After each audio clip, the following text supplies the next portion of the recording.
ये पाकिस्तान के जिहाद का नया हथियार है, जिसका नया शिकार है दीपिका, जो पहले अपने इरफान नाम के मुस्लिम लड़के के साथ भागकर कुवैत गई और फिर धर्म बदलकर दीपिका से नजीरा बन गई। अब इसी नजीरा पर पाकिस्तान लाखों लुटाने को तैयार है। जैसे अंजू को तोहफे में फ्लैट दिया, ठीक उसी तरह पाकिस्तान के एक बिजनेसमैन ने नजीरा बनी दीपिका को तोहफे देने की बात कही है। लेकिन जो पाकिस्तान हिंदू लड़कियों पर लाखों लुटा रहा है, उसके अपने देश में महिलाएं बदहाली में जी रही हैं। पाकिस्तान को उनकी फिक्र नहीं है।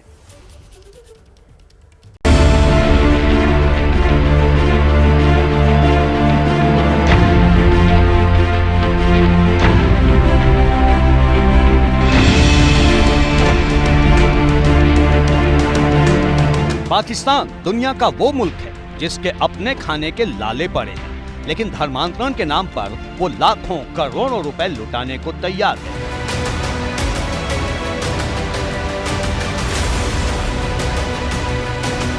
जब अंजू पाकिस्तान पहुंची थी तो पाकिस्तान ने उस पर तोहफों की बारिश कर दी।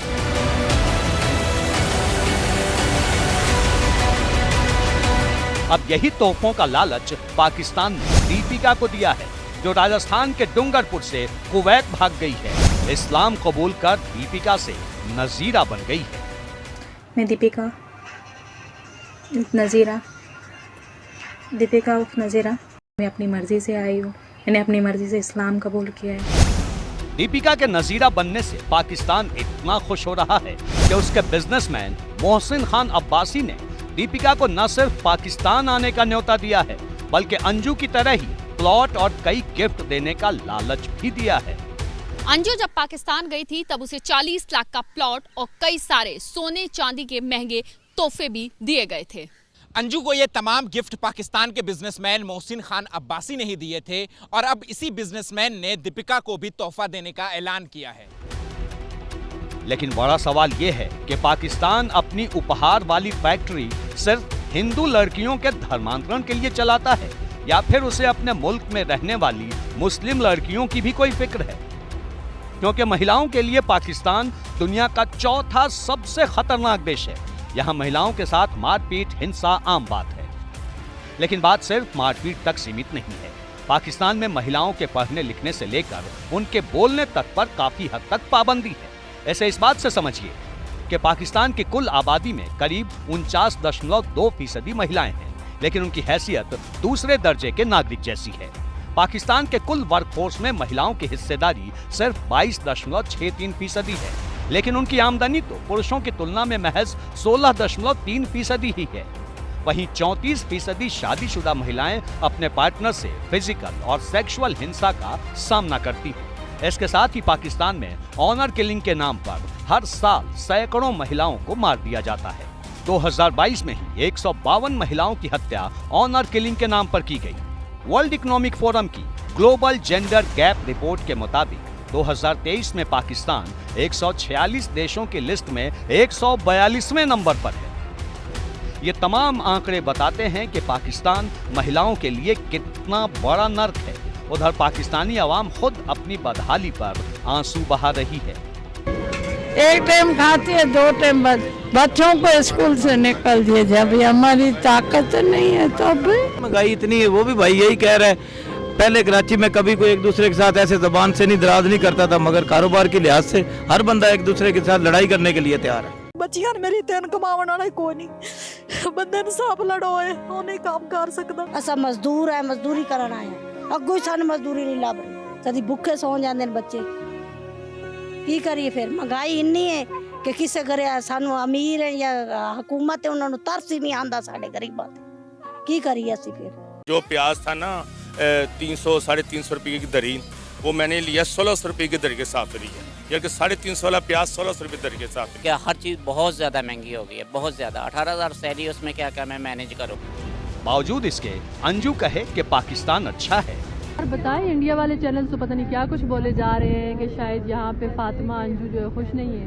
अरे इंडिया चैनल की देखो कोई बात नहीं है, वो उनका काम है। उन्हें तो वीडियो बनानी है और उनको अपना नंबर बनाने हैं। रियल तो ये है ना कि मैं यहाँ हूँ, अगर मुझे ऐसा कुछ होता तो मैं बोलती ना, पर मैं यहाँ पे कितनी आज़ाद हूँ, शॉपिंग कर रही हूँ, कितनी आज़ादी से घूम रही हूँ, ऐसा कुछ भी नहीं है।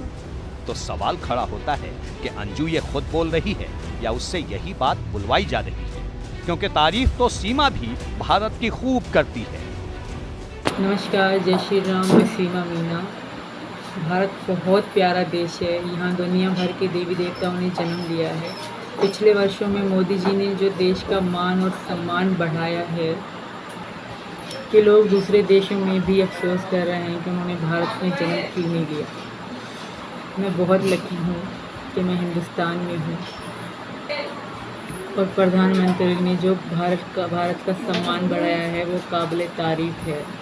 जय श्री राम, जय हिंद, हिंदुस्तान जिंदाबाद। लेकिन भारत में तो सीमा का न किसी ने धर्म बदलवाया और न ही किसी पाकिस्तानी महिला को तोहफे का लालच दिया। पर पाकिस्तान बेशर्मी और बर्बरता की किसी भी हद तक जा सकता है। अंदाजा इसी से लगा सकते हैं कि पाकिस्तान में हर साल 1000 से भी ज्यादा हिंदू लड़कियों का अपहरण कर लिया जाता है और फिर उनका जबरन धर्मांतरण किया जाता है। पाकिस्तान की हुकूमत धृतराष्ट्र की तरह ये सब कुछ देखती रहती है। 2016 में पाकिस्तान के सिंध प्रांत में एक बिल लाया गया था जिसके मुताबिक 18 साल से कम उम्र के किसी भी व्यक्ति के धर्मांतरण पर रोक लगाने की कोशिश की गई थी, पर बिल आने के बावजूद स्थानीय सरकार ने आज तक उस पर दस्तखत नहीं किए हैं। ये बताता है कि पाकिस्तान कैसे धर्मांतरण की नाजायज फैक्ट्री चला रहा है। यह पाकिस्तानी जो धर्म परिवर्तन के नाम पर भारतीय महिलाओं को धर्म परिवर्तन के लिए उकसा रहा है, ये सिर्फ पब्लिसिटी स्टंट है। अब वो कह रहे हैं कि उसने अंजू को भी वहाँ पे धर्म जब बदला था तो प्लॉट दिया था। इसके पीछे क्या सच्चाई है कोई इसके बारे में ना जानता है, ना इसमें जानने की ज़रूरत है। हाँ, अगर ये प्रोपेगेंडा वहाँ से चल रहा है तो मैं यहाँ पे जो हमारी महिलाएं इस तरह के प्रोपेगेंडे को देख के उसकी तरफ आकर्षित हो रही हैं, उनको आगाह करना चाहता हूँ कि ये इस तरह के धर्म परिवर्तन के मसले में ना आए।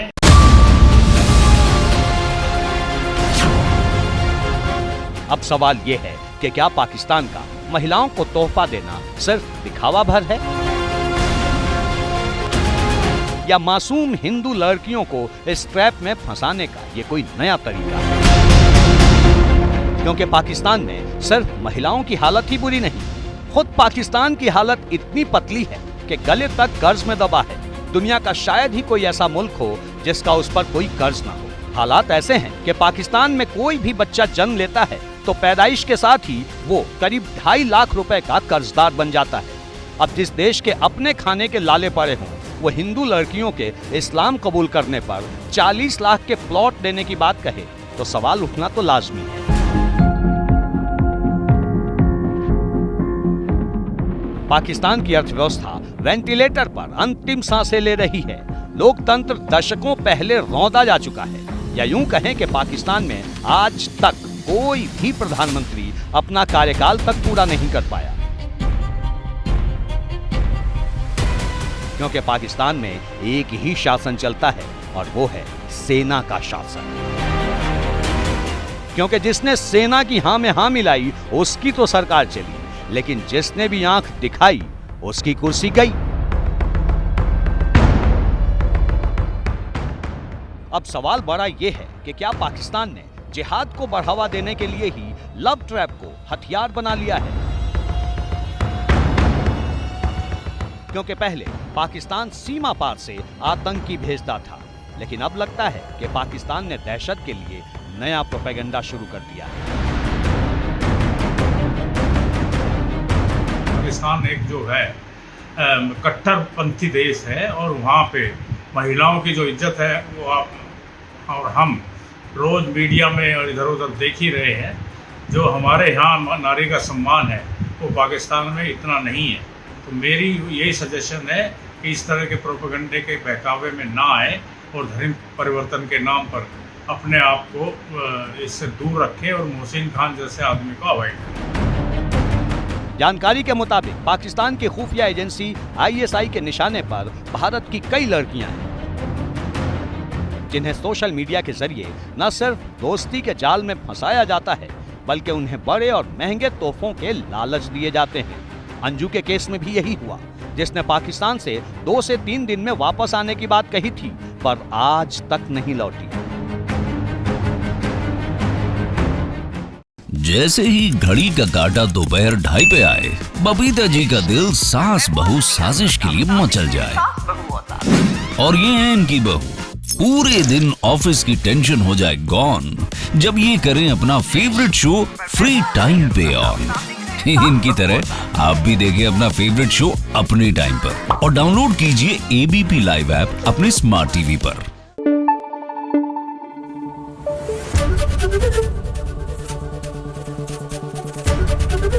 एबीपी न्यूज आपको रखे आगे।